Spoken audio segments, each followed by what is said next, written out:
ना तकलीफें ना मुश्किलें तो क्या खाक मजा है जीने में, बड़े बड़े आंधी तूफान भी थम जाते हैं जब आग लगी हो सीने में। हाँ दोस्तों, गुड मॉर्निंग। आज के इस प्यारे सेशन में आपका हार्दिक हार्दिक स्वागत और अभिनंदन है। आज काफी दिनों के बाद हम लोग फिर से मिल रहे हैं, बात करने वाले हैं आज हम सब टिहरी बांध के ऊपर। टिहरी बांध जो कि आप सबने सुना होगा उत्तराखंड में है। आप घूमे हैं या नहीं ये हम नहीं जानते, लेकिन आज उसकी सारी अच्छाइयां या उसकी कमियां या उससे लोगों को क्या नुकसान हुए या उससे लोगों को क्या फायदे हुए, इन सारे विषयों पर आज हम चर्चा करने वाले हैं। तो चलिए हम इस पर आगे बात करने से पहले एक बात जरूर कहना चाहेंगे। अगर इस सेशन में आप सब नए हैं तो इस सेशन को तुरंत ही सब्सक्राइब करें और साथ ही बेल आइकन दबाना ना भूलें, ताकि हमारे वीडियो की हर एक नोटिफिकेशन समय पर आप तक पहुंचती रहे और आप उसका फायदा उठा पाएं। तो चलिए अब हम बात करते हैं आगे टिहरी बांध।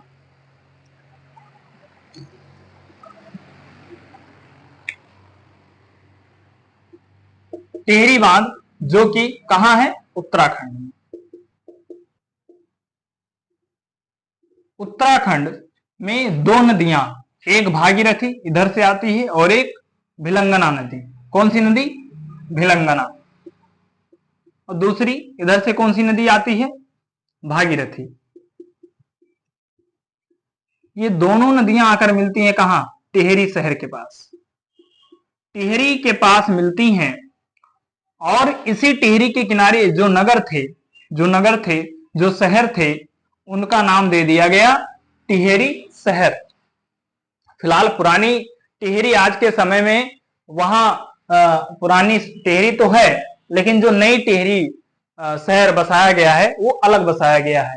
इसका रीजन क्या था ये भी हम लोग आगे बात करने वाले हैं। तो सबसे पहले ये बात करेंगे कि आखिर में टिहरी बांध जो बनाया गया उस शुरुआत क्यों हुआ और कैसे हुआ। तो 1961 की बात है कि जब केंद्र सरकार को ये लगा कि इस पर एक बांध बनना चाहिए ताकि इसका पानी इकट्ठा करके और किसानों को और जो है सिंचाई के लिए जल उपलब्ध करवाया जाए और लोगों तक बिजली आसानी से पहुंचाई जाए। जब ये बात उनके दिमाग में आई तो उन्होंने इसके लिए खोजबीन करना शुरू कर दिया। और जब खोजबीन करना शुरू किया और तो 1969 में इसका अप्रूवल मिल गया कि हाँ हम बांध बनवा सकते हैं। लेकिन अप्रूवल मिला, लेकिन अभी बहुत सारे काम बाकी थे। जैसे सबसे पहला काम होता है कि कोई भी काम करने से पहले उसका डाटा तैयार होता है, मतलब कि कहते हैं प्रारूप। तो प्रारूप तैयार होने लगा। प्रारूप को तैयार होने में 3 साल लग गए, मतलब 1972 में प्रारूप तैयार हो गया। जब प्रारूप तैयार हो गया तो अब काम था उस पर काम करना, मतलब बांध बनाना, शुरुआत करना। तो कुछ ही दिनों तक तो यही नहीं तय हो पाया कि आखिर में ये जो बांध बनाना है ये किसको दिया जाए, सिंचाई विभाग को दिया जाए या फिर जो बांध बनाते हैं उन्हें दिया जाए, किसे दिया जाए ये डिसाइड नहीं हो पा रहा था। तो ऐसे ऐसे में लगभग 6-7 साल गुजर गए और पता नहीं चला। तो अंततः सिंचाई विभाग को यह काम सौंपा गया। कब? 1978 ईस्वी में। 1978 ईस्वी में यह काम सौंपा गया। लेकिन अब सिंचाई विभाग के पास कई सारे काम होते हैं, नहर वाले काम हो गए, नदी वाले काम हो गए, बांध वाले काम हो गए, उसके पास बहुत सारे काम होते हैं। तो ऐसे में उसका काम इतना धीरे चल रहा था कि वो आने वाले अगले 10 साल में वो 25% कार्य भी पूरा नहीं कर पाया। जब केंद्र सरकार ने ये चीजें देखी तो उसको लगा कि लगता है कि जो बांध का सपना हम लोग सोच रहे हैं वो लगता है कि 100 साल लग जाएगा ऐसे में बनने में। तो उसने क्या किया कि आगे 1989 में इस काम को इनसे छीनकर, क्योंकि लगभग ये 10 साल में कुछ विशेष काम कर नहीं पाए, तो उनसे इस काम को लेकर दे दिया किसको? उसको दे दिया एक नया, मतलब संगठन उन्होंने बना दिया बांध को बनाने के लिए, जिसका नाम था टिहरी जल बांध निगम। मतलब एक निगम बनाया और उस निगम को इसका काम सौंप दिया। लेकिन अब नया निगम बनाया तो समय तो लगेगा ही, तो तुरंत उसने उस काम को स्टार्ट नहीं कर पाया कि तुरंत उसने बांध को बनाना शुरू कर दिया। उसको पहले 2-4 लग गए, उसे 2-4 साल लग गए उसको समझने में।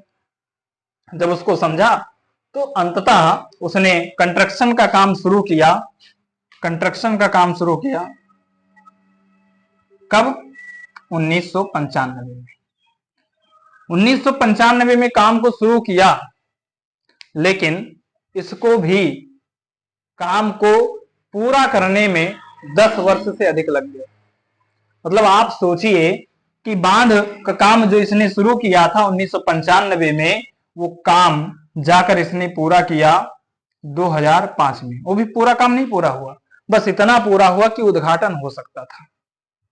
जो इसने मतलब इसका एम था, इस बांध का एम क्या था कि लगभग 2400 मेगावाट बिजली उत्पन्न की जाएगी। 2400 मेगावाट बिजली उत्पन्न की जाएगी और पंजाब, उत्तर प्रदेश, इन सब को सिंचाई के लिए जल उपलब्ध करवाया जाएगा। अब ऐसे में 2005 में जब ये बांध बनकर तैयार हुआ तो उस समय पहले चरण में, वो भी 2005 में बनकर तैयार हुआ, लेकिन इसका जो उद्घाटन हुआ वो हुआ 2006 में, 30 जुलाई। इरेज कर देते हैं तब लिखते हैं, ठीक है? इतना आप लोग नोट ही कर लिए होंगे। देखो जो हम बोलते जा रहे हैं सब कुछ लिख भी दे रहे हैं, मेन चीज क्या है, तो आपको क्या करना है कि उसको कॉपी में आपको लिखते चले जाना है, नोट्स बनाते रहना है। तो हमने क्या बताया कि उसका उद्घाटन कब हुआ? उसका उद्घाटन हुआ 30 जुलाई सन 2000, कब? 2006। देखो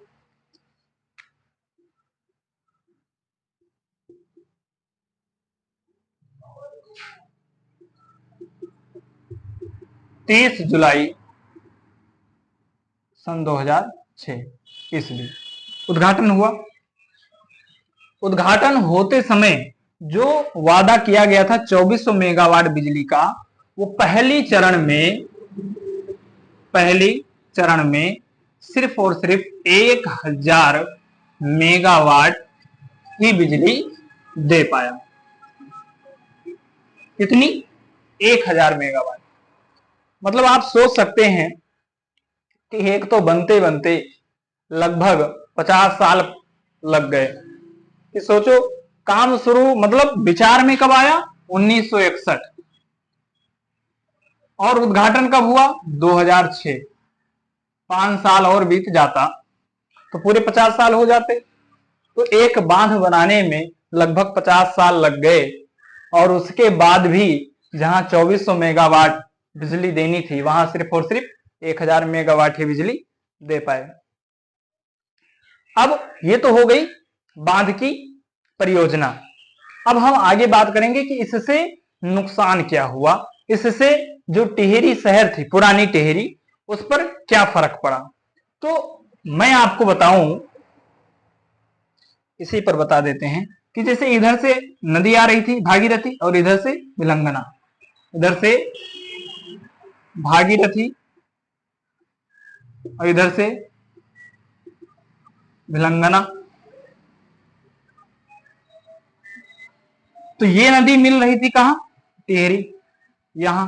और जहां मिल रही थी वहीं पर क्या बनाया गया? बांध, कि उसके पानी को इकट्ठा करके और क्या किया जाए? बिजली उत्पन्न की जाए और सिंचाई के लिए लोगों को जल भी दिया जाए। अब 2 नदियों का पानी था, एक नहीं 2 नदियां।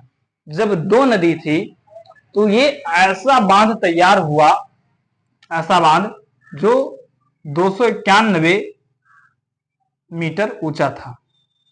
अब ये सोच लीजिए कि ये जो बांध था वो विश्व में 5वें नंबर पर आता था। विश्व में 5वें नंबर, मतलब विश्व का 5वां सबसे बड़ा बांध था।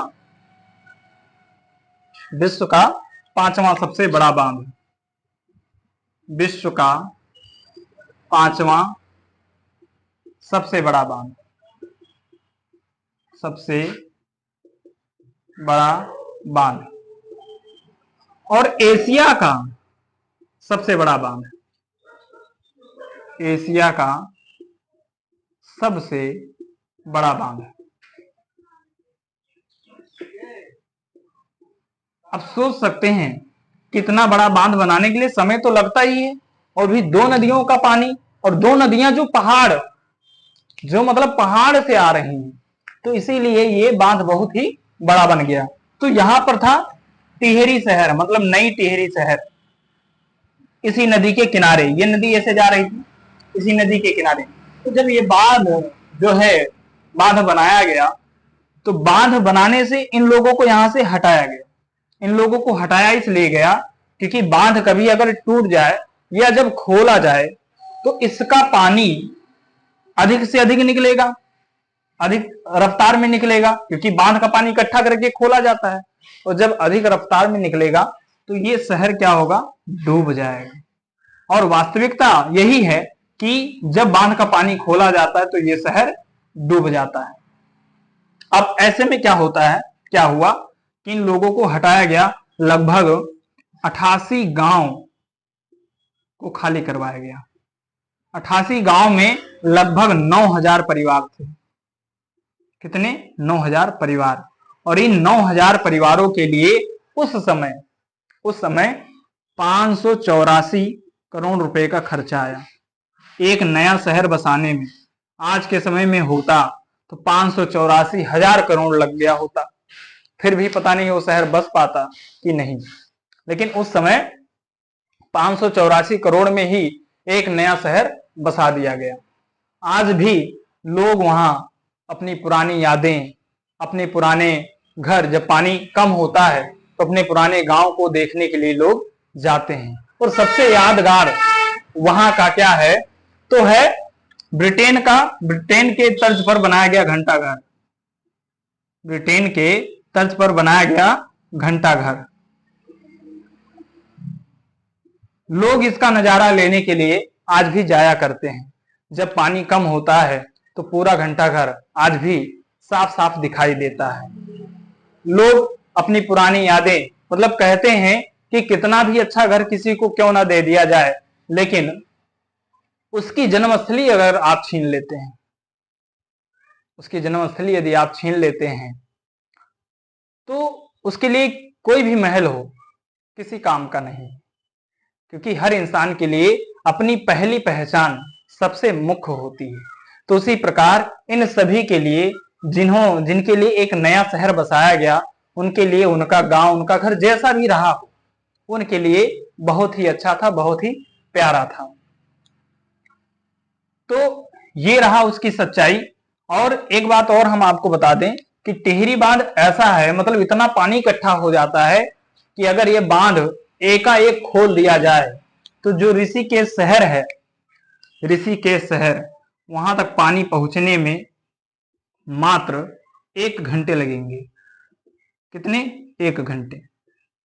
1 घंटे में वो ऋषिकेश शहर बह जाएगा। और वो तो छोड़ो, उसके जो अगल बगल के शहर हैं, जैसे बिजनौर है, बुलंदशहर है, मेरठ है, ये सारे शहर भी डूब जाएंगे। बिजनौर, बुलंदशहर,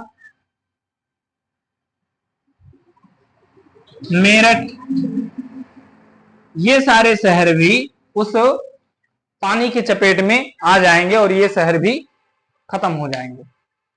मतलब इतना अधिक पानी इसमें इकट्ठा होता है। तो आज जो भी जानकारी आप सबको दिए हैं, शायद ये जानकारी आप सबके पास पहले नहीं रही होंगी।